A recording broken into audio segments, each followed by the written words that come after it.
He had buried the gun at the edge of the cottonwood grove, where the earth stayed soft and the past stayed quiet. At least, that's what Elias Crow believed. The war had ended 5 years earlier, but its echoes still followed him through the valleys of New Mexico Territory, through the creak of saddle leather, the snap of distant thunder, the way his hands still twitched whenever a door slammed too hard. He told himself the soil above that revolver held more than iron. It held promises.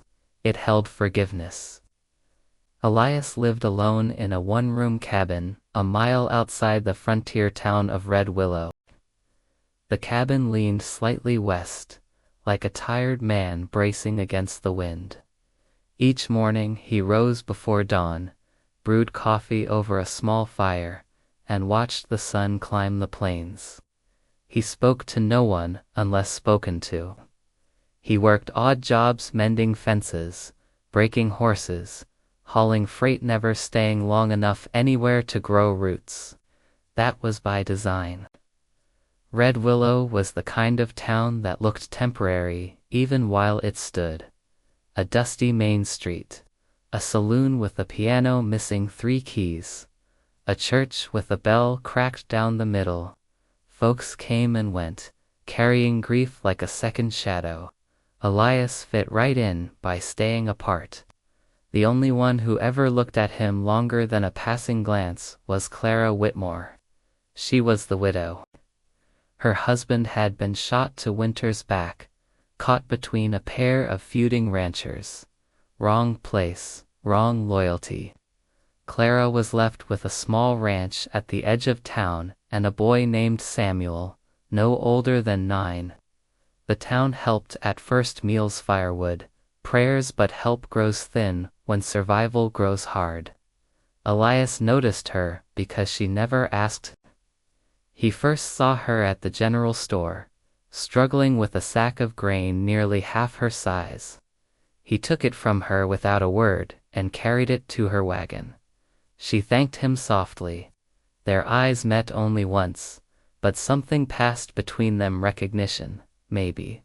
2 people carrying weight they didn't speak of. After that, Elias found himself riding past her ranch more often than necessary. Samuel was a quiet boy with eyes too old for his face. He followed Elias with his gaze whenever the man rode by, curiosity and caution tangled together. One evening, the boy waved. Elias tipped his hat. It felt like breaking a rule he'd lived by for years. Winter came early that year. Snow dusted the plains and turned the nights cruel. Clara's roof leaked. Her fence sagged. The wolves came closer. Elias fixed what he could, always leaving before dawn, always refusing payment. He told himself it was kindness, nothing more. But kindness has a way of digging its own grave in a man's resolve. One afternoon, Elias heard shouting near the edge of town.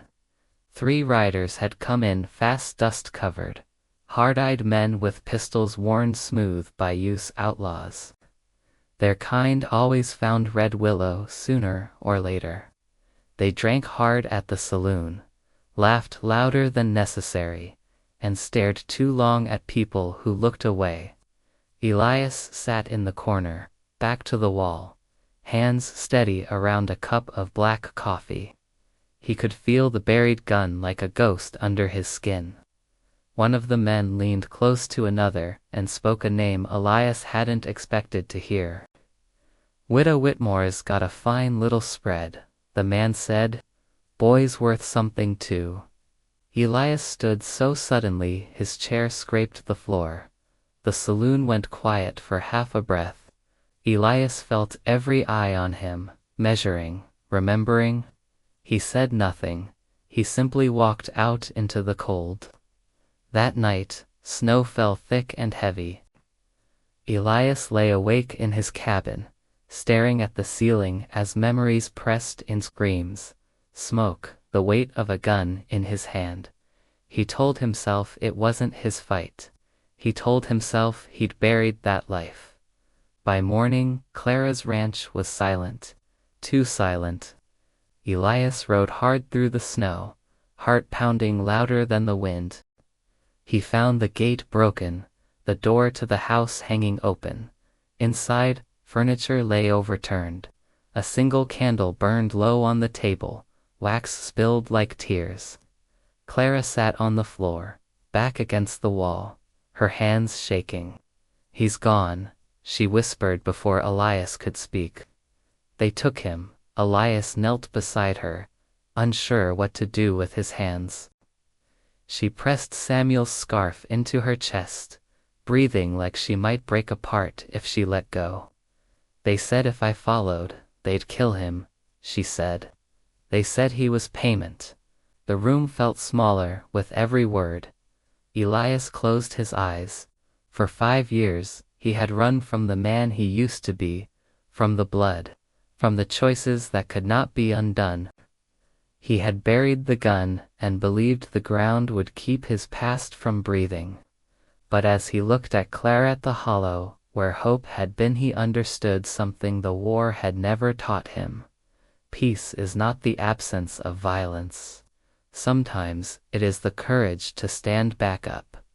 Elias stood. "I'll bring him home," he said quietly. Clara looked up at him, eyes wide with fear and something else, faith she had no right to place in him. "You don't even carry a gun," she whispered. Elias turned toward the door, the snow still falling beyond it. "I know where one's buried." And with that, he stepped back into the storm toward the past he thought he'd laid to rest. And the boy whose life now depended on the man Elias Crow had sworn never to be again. The snow swallowed his tracks almost as soon as he made them. Elias Crow rode through the white silence, his coat pulled tight against the biting wind. The world was reduced to 3 things: the howl of the wind, the mist of his own breath, and the slow, steady rhythm of his horse's hooves crunching through the endless snow. Behind him, the small town of Red Willow disappeared, fading like a memory he could no longer afford to keep. Ahead lay the foothills and the broken country beyond, places where men vanished without a trace, and the law held no power.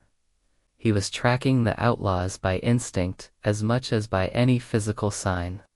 A snapped branch here, a dark smear on the snow where a horse had slipped there. Elias had learned a long time ago that survival depended on seeing what others overlooked. The war had sharpened that skill, carved it deep into his bones. It was a part of him now, a second nature he couldn't shake, even if he wanted to. By dusk, he reached a grove of cottonwood trees. They stood bare and black against the snow, their skeletal branches clawing at the twilight sky. Elias dismounted, the silence of the grove pressing in on him. He walked to a specific spot, a place he had chosen years ago, a place he believed would remain untouched until the day he died. He knelt down, the cold immediately biting at his skin, and began to dig with his bare hands. The cold burned his fingers, a searing pain that shot up his arms, but he didn't stop. Dirt and ice packed beneath his nails.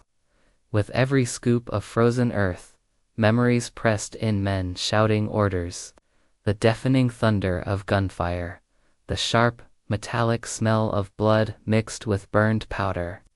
These weren't just memories. They were ghosts, and they were rising with the disturbed soil. Then his fingers struck something hard, metal. He froze, his breath catching in his throat.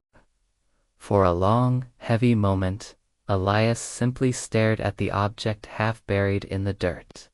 Then, with a slow, deliberate motion, he pulled the revolver from the earth. The gun was wrapped in oilcloth, preserved perfectly, exactly as he'd left it all those years ago. It felt heavy in his hand, a familiar weight. He unwrapped it slowly, as if he were waking something that might not wish to rise. The cold steel settled into his palm like an old, undeniable truth. "I hoped I'd never need you again," he murmured to the empty grove, the words swallowed by the wind. He reloaded the cylinder with practiced movements, the soft clicks echoing in the stillness. He slid the revolver into his coat, the weight a grim comfort, and mounted his horse. The trail led him up into the hills, then deeper into pine country where the snow thinned and the ground turned cruel and rocky. Elias rode through the night, guided by the cold light of the moon and a quiet certainty that time mattered more than rest. He couldn't afford to stop, not now. Near dawn, he finally saw it. A thin, lazy curl of smoke rising from behind a line of massive boulders. 2 horses stood tied nearby, their heads drooping with exhaustion. Elias dismounted, his movements silent, every step measured and careful. He crept forward, his heart a steady drum against his ribs. He saw 3 men huddled by the fire, and with them, Samuel. The boy sat with his hands bound, his face smudged with dirt, his eyes wide, but surprisingly dry. He was scared. Elias could see that plain as day, but he was holding himself together. A strange mix of pride and anger tightened in Elias's chest.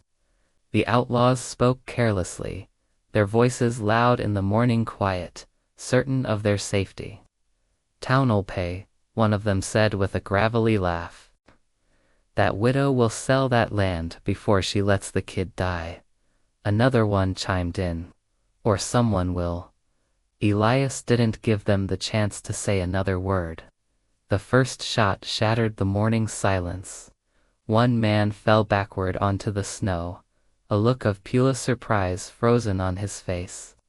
The second outlaw spun around, his hand instinctively reaching for his gun, but Elias was already moving, his own revolver finding its target. 2 more shots rang out, quick and precise. Silence crashed down like a heavy, closing door. The third outlaw, the one who'd been laughing, bolted. He scrambled away from the fire, terror in his eyes. Elias ran after him, his boots slipping on the frost-slick stone. The man fired wildly over his shoulder, panic guiding his aim. A bullet grazed Elias's arm, a flash of searing heat, but he didn't even slow down. He tackled the man at the very edge of a deep ravine. They rolled hard, a tangle of limbs and desperation. Fists flew. The outlaw was younger than Elias had expected, with a desperate, wildfire burning in his eyes. "You don't know who you're dealing with," the man snarled, trying to land a blow. Elias pressed the cold barrel of the revolver to the man's chest. "I know enough," he said, his voice low and steady, and he pulled the trigger. When it was over, Elias stood shaking, his breath coming in ragged gasps, blood seeping through the sleeve of his coat. He wiped his face with trembling fingers and forced himself to turn, to walk back to the camp. Samuel looked up at him as he approached. For a split second, the boy didn't seem to recognize the man standing before him, covered in grime and blood. Then, his eyes widened in understanding. "You came," Samuel whispered, his voice barely audible. Elias knelt and cut the ropes binding the boy's hands. "I promised your mama." Without any warning, Samuel threw his arms around him, burying his face in Elias's shoulder. Elias stiffened at the sudden contact, unused to such a thing. Then slowly, carefully, he returned the embrace. It felt fragile, precious, something worth protecting. They didn't linger. Elias cleaned his wound as best he could with a strip of cloth and lifted Samuel onto his horse, settling the boy in front of him. They rode hard, avoiding the main trails, the boy clinging to him as the sun climbed higher behind them. By the time the distant shape of Red Willow came into view, Elias's strength was fading fast. The blood loss and sheer exhaustion pulled at him like heavy hands, dragging him down. He stayed upright, through stubborn will alone. Clara was waiting at the edge of town, a lone figure pacing back and forth. She ran when she saw them, her skirts flying, her breath catching in her throat. When Samuel slid from the saddle and straight into her arms, she sobbed openly, pressing her face into his hair, as if afraid he might vanish again if she let go. Elias watched from a distance, feeling like an outsider to this scene of pure relief. The sheriff approached him slowly, his eyes wary, taking in the scene. "You killed those men?" he asked, his voice low. Elias met his gaze directly. "Yes."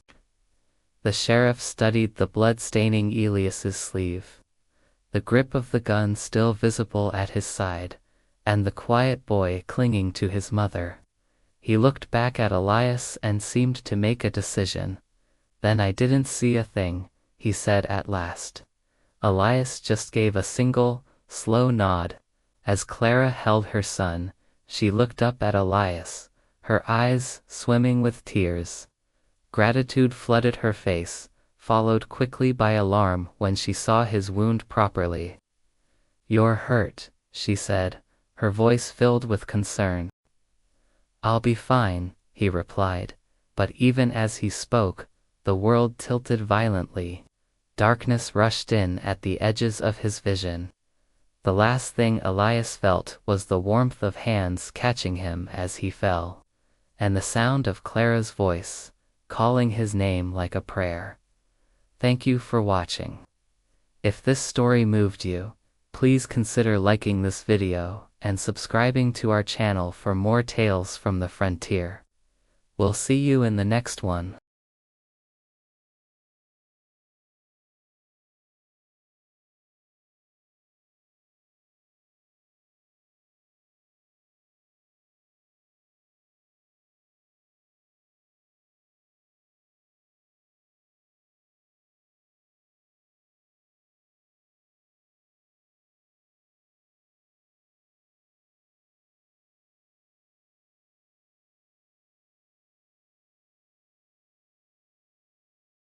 Clara sat beside the bed, her sleeves rolled up, a dark-stained cloth in her hands.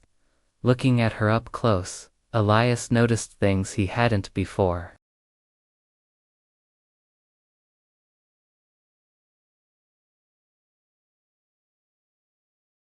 But beneath the weariness, there was a strength he recognized, the kind forged in the fires of loss. "You're awake," she said, her voice barely a whisper. Elias tried to sit up, but a sharp, blinding pain flared through his arm and shoulder, and he fell back with a grunt. "Easy," she said, pressing him gently back onto the pillow. "You lost a lot of blood. The sheriff helped carry you here.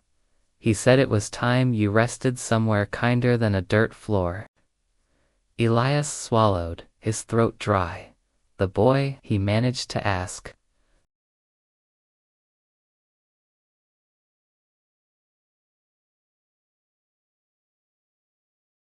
"I'm here," the boy said, his voice small but clear. "Mama won't let me leave." Elias managed a faint, tired smile. "Good, you should listen to her." The days that followed passed slowly, like snow melting under a hesitant spring sun. Clara tended to his wound with steady, practiced hands, changing the bandages and applying soothing poultices,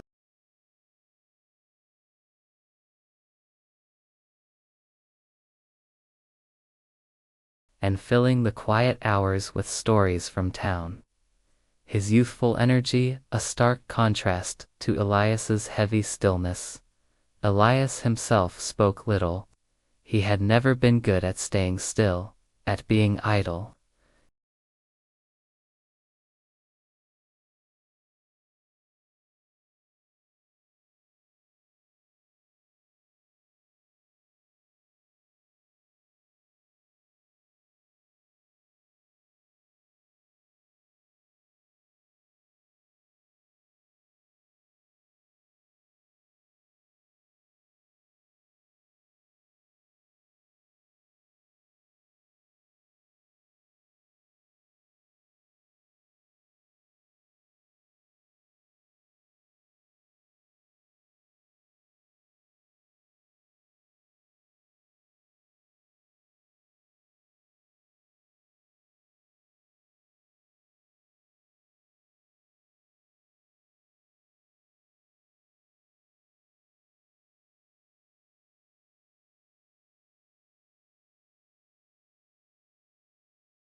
Clara listened without interrupting, her gaze fixed on him, offering a silence that felt like understanding.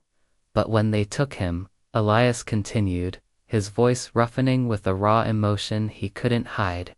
When they took Samuel, I realized something. Burying the gun didn't bury the responsibility. It just delayed it. Clara reached out then, her work-roughened hand gently covering his.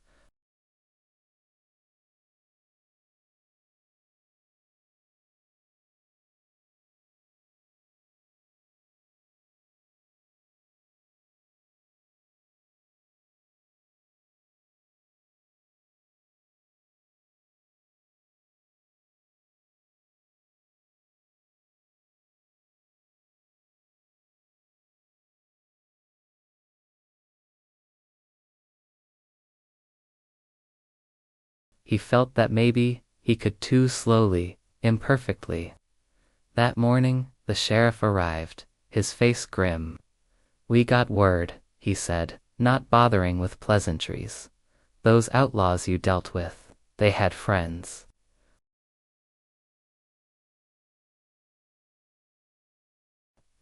Elias nodded slowly, the familiar weight of trouble settling on his shoulders. Then I won't stay. I won't bring that here.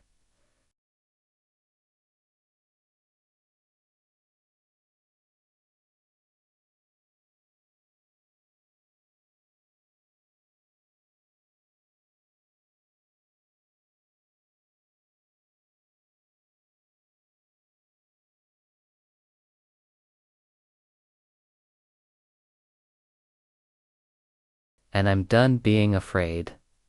She turned her gaze to Elias, her eyes locking with his. You saved my boy. If trouble comes to this door looking for you, we face it together. Her courage was a fire, and Elias felt its warmth spread through him. That night, as if summoned by her defiance, trouble came.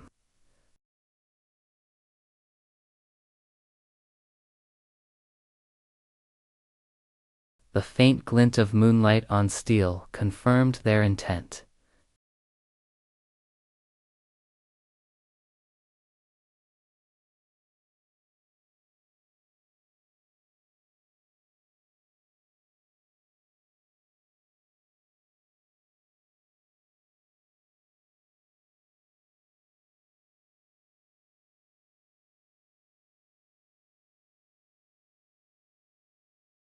We're looking for someone, their leader called out, his voice a low growl that carried on the wind.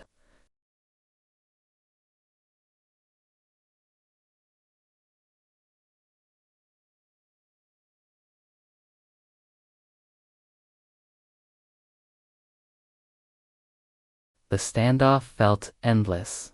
The wind whispered through the dry grass, the only sound in a world holding its breath.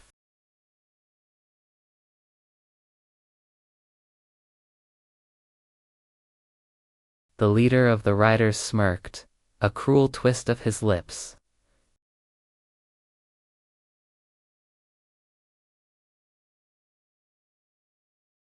The man's smirk vanished, replaced by a snarl. He raised his gun, so did Elias.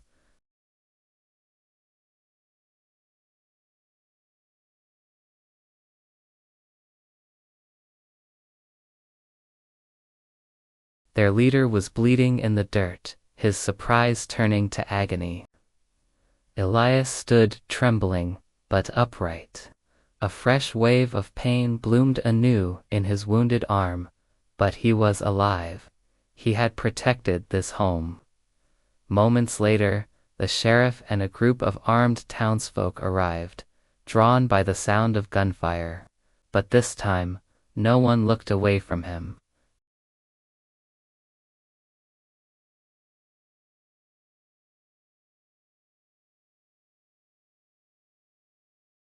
Justice, slow and uncertain, had finally caught up. In the days that followed, the town of Red Willow changed just a little, but it was enough. The looks Elias received were no longer filled with mistrust, but with a quiet respect.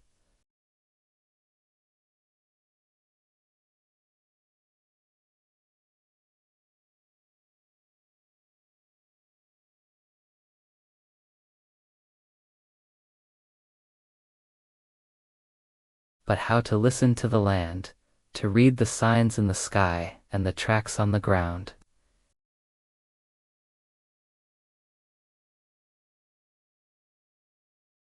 But now, they were followed by mornings worth waking up for.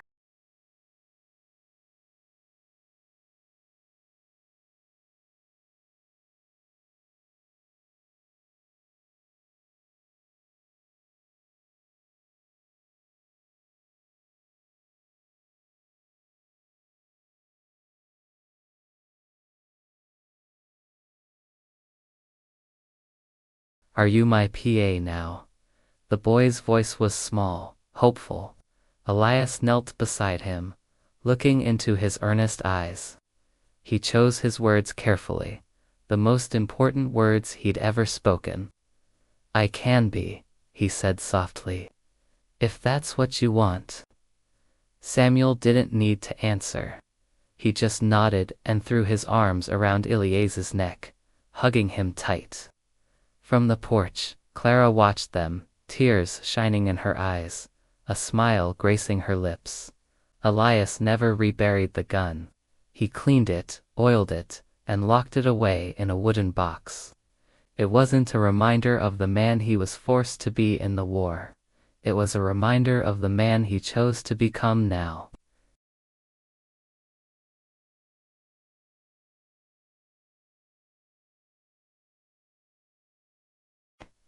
It's about standing still long enough to build a future, to let love find you and give you a reason to fight for it.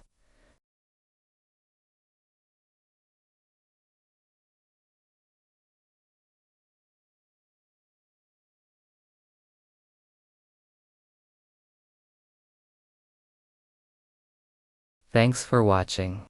If you enjoyed this story, don't forget to like and subscribe for more tales from the heart of the Old West.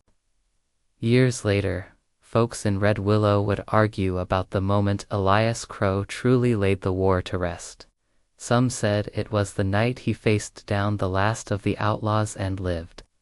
Others insisted it was the morning he chose not to run, standing his ground for something more than survival. But Elias, he knew the truth. It didn't happen with a bang, but a whisper. It came quietly, without gunfire, without blood on, a day that looked just like any other. The ranch woke beneath a soft spring wind that morning. The grass bent low, carrying the smell of recent rain and new beginnings. Elias stood at the fence line, Samuel right there beside him, and they both watched the horses graze peacefully. The boy was taller now, his shoulders squaring out, his hands growing rough from honest work. He wasn't a child anymore, but not quite a man either. You reckon that storm will hit by sundown? Samuel asked, his voice steady.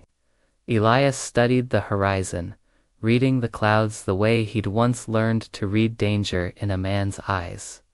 Maybe, he said, but storms pass. Samuel just nodded, as if he understood that answer meant a whole lot more than just the weather. Inside the house, the scent of baking bread filled the air as Clara set a fresh loaf to cool on the sill. Her hair was streaked with silver now, a testament to the years that had passed.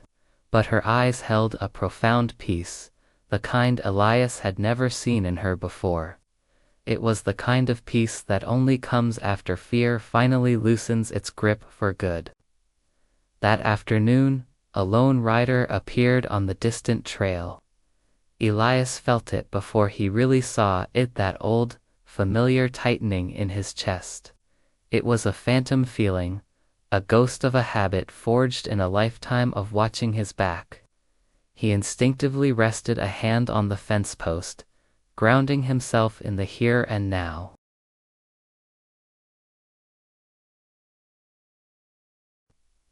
That afternoon, a lone rider appeared on the distant trail. Elias felt it before he really saw it, that old, familiar tightening in his chest. Phantom feeling, a ghost of a habit forged in a lifetime of watching his back. He instinctively rested a hand on the fence post, grounding himself in the here and now. Samuel noticed the shift in him immediately. "You want me to get the rifle?" the boy asked, his voice low and serious. Elias looked at him, at the young man he was becoming, and gently shook his head. "No," he said softly. "Let's just see who he is first." The rider approached slowly, his horse at a walk. He was unarmed, and as he drew closer, he took off his hat in a sign of respect. He brought news, carrying official papers from the territorial court. The last of the men tied to the old outlaw gang, the men who had haunted Elias's past, had finally been sentenced. The chapter was officially, legally closed. The rider delivered his message, nodded, and turned his horse back the way he came. As he disappeared over the horizon, the wind shifted. Elias stood there for a long moment, staring down that empty road. Samuel waited patiently beside him. Is it over?" the boy finally asked, his voice barely a whisper. Elias thought of the gun, locked away in the wooden chest beneath his bed, untouched for years now. He thought of the faces that still visited him in his sleep, ghosts of his past, but they no longer ruled his waking hours. He looked at Samuel, at the future standing right next to him. "Yes," he said, the word feeling solid and true. "It is." That night, the storm came, just as Samuel predicted. Rain hammered against the roof, and thunder rolled across the plains like distant cannon fire from a long-forgotten war.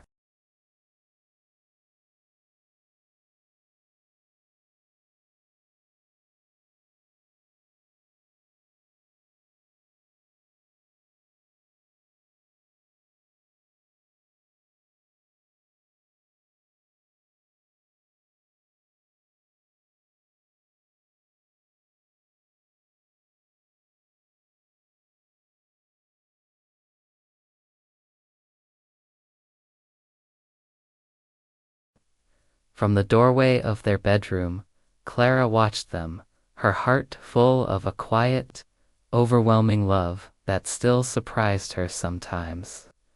When Samuel was finally asleep again, his breathing deep and even, Elias stepped outside onto the porch. The rain had washed the land clean. Through the breaking clouds, stars began to appear, impossibly bright and endless in the dark sky.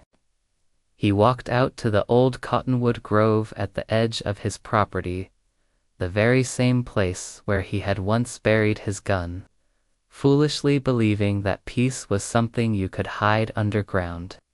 He stood there now, under the dripping leaves, empty-handed. Her eyes searched his face, a familiar habit from all the years when the world felt uncertain. "You stay?" she asked. It wasn't a question born of fear anymore. It was a question filled with hope.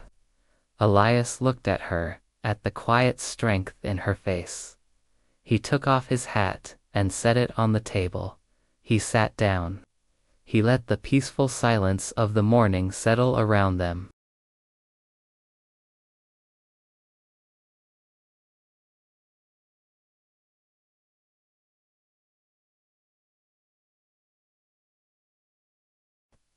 Her eyes searched his face, a familiar habit from all the years when the world felt uncertain. "You stay?" she asked. It wasn't a question born of fear anymore. It was a question filled with hope. Elias looked at her, at the quiet strength in her face. He took off his hat and set it on the table. He sat down. He let the peaceful silence of the morning settle around them. "I'm home," he said. And it was the truest thing he had ever spoken.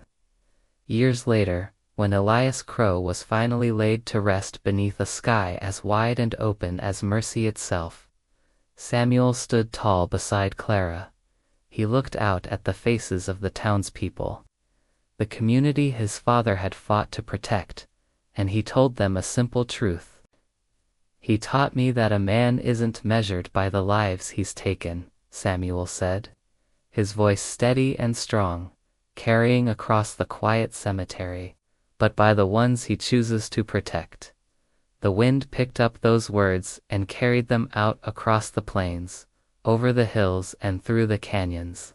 And somewhere, far from the echoes of gunfire and grief, a man who once buried his past had finally, truly found peace.